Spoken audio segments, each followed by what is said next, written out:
Une femme sur 5. Une femme sur 5 a été victime de viol au moins une fois dans sa vie.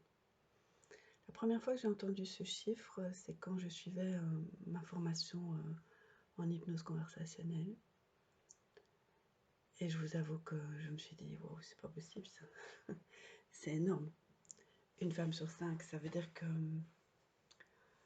voilà, imaginons que je suis avec 4 copines, on est 5. Moi, je sais que je n'ai pas été violée. Donc, parmi les 4 autres, il y en a au moins une qui l'a été. Quand j'ai commencé à en parler autour de moi, on m'a dit, mais enfin, allez, arrête, c'est pas vrai, ça se saurait, elle le dirait, on le verrait. Vous pensez vraiment qu'une femme qui a été violée va aller le dire à tout bout de champ? Va aller exposer ça, va le montrer? Non, elle va tout faire pour le cacher. Parce qu'en général, elle a honte. Et parce qu'en général, elles se sent coupables.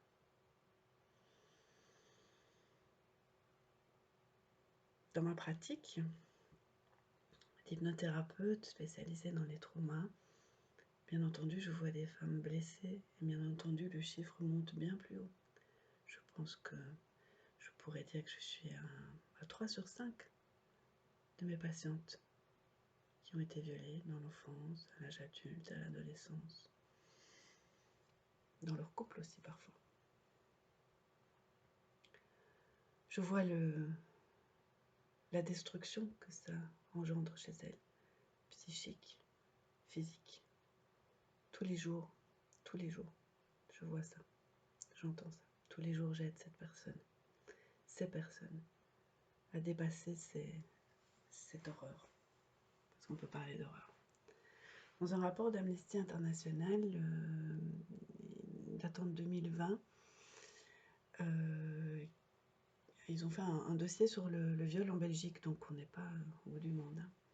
On retrouve les mêmes pourcentages. Il en ressort que 20% des femmes, 1 sur 5, ont été violées une fois dans leur vie. Qu'un homme sur 2 estime que les victimes peuvent être en partie responsables de leur agression, et qu'un jeune sur 5 pense qu'il ne peut pas être accusé de viol au sein du couple. Autant dire qu'il y a du boulot. J'ai écrit La 100e femme pour tout ça. J'ai écrit La 100e femme pour témoigner, parce que les femmes qui sont passées par là ont du mal à en parler. Puis les femmes qui se sentent mieux parce qu'elles ont fait une thérapie qui leur convenait, n'ont plus envie de repenser à tout ça. Et quand on pense aux chiffres de 1 sur 5, c'est celles qui ont porté plainte, évidemment. Donc, inutile de vous dire que c'est bien plus qu'1 sur 5. C'est pour tout ça que j'ai écrit La 100e femme. C'est pour témoigner pour ces femmes-là, c'est pour mieux faire connaître la problématique, parce qu'à force de mettre la tête dans le sable et de se dire non, le viol ça n'existe pas, non, le viol c'est pas si important que ça, on permet évidemment aux violeurs de continuer en toute impunité. C'est pour tout ça.